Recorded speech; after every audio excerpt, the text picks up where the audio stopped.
Hello everyone, this video is for the CSC591 DevOps Homework 3.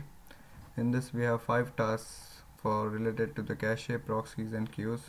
We are using Redis to implement the caching mechanism. So let's have the Redis instance running. So I'm already having it running on the port 6379. Here you can see this. After that, first task is to get and set the keys with an expiring cache. So here's my code. I have written two routes for set and get. In set we are just setting up the key with the message value as that this message will self-destruct in 10 seconds. How we are doing it, we are setting the expiry time for that key to be 10 seconds, and in the get we are just returning out that value, and if that value is null or if it is destructed, then we are just returning key not found. So let's test this one. I'll have first my program running.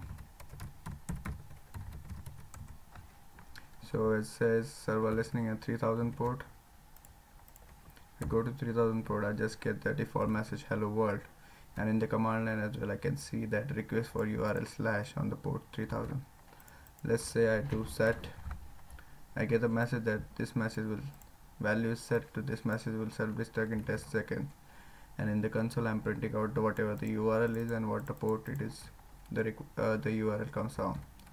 If I do get as a key not found, but I guess it's probably because we talked for more than 10 seconds. Let's do it quickly.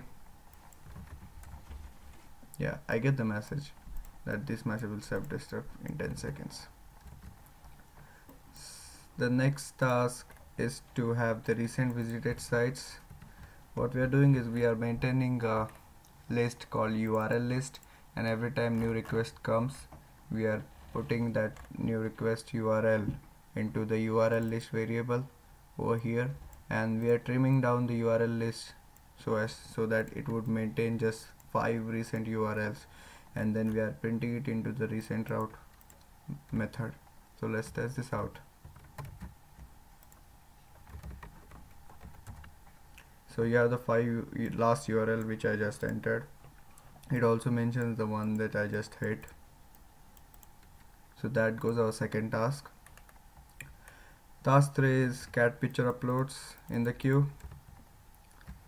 So these are the two endpoints which we have written for image upload. So upload route just takes the file, it reads the file using file stream and store it into the Redis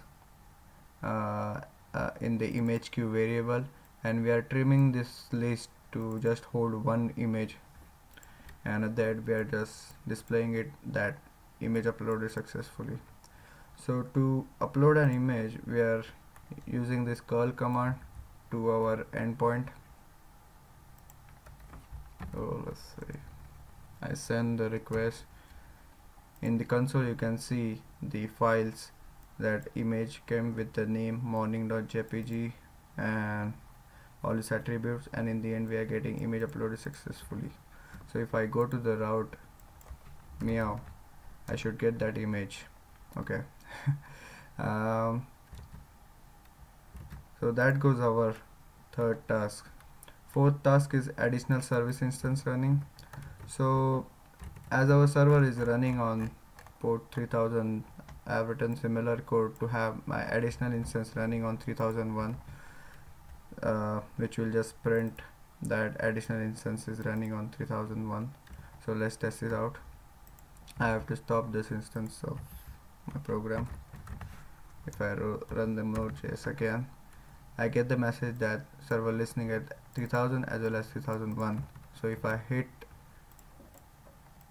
localhost 3001, I should get the message same like 3000.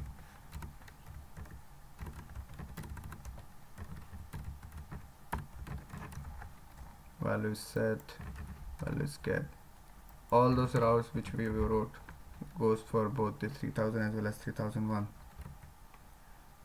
That goes our fourth task. Last task is having the proxy server. So this is the proxy server code which I have written which this proxy server is running at the port 3002. We are using HTTP proxy package to have the proxy server running, and on every request we are changing the target of that proxy server by using the rpop lpush command of the Redis. Here we are adding two servers which are running for us, one at 3000 and one at 3001, into the variable server list, and we are just rotating that list using the rpop lpush command. So let's test this out. I have to restart my instance.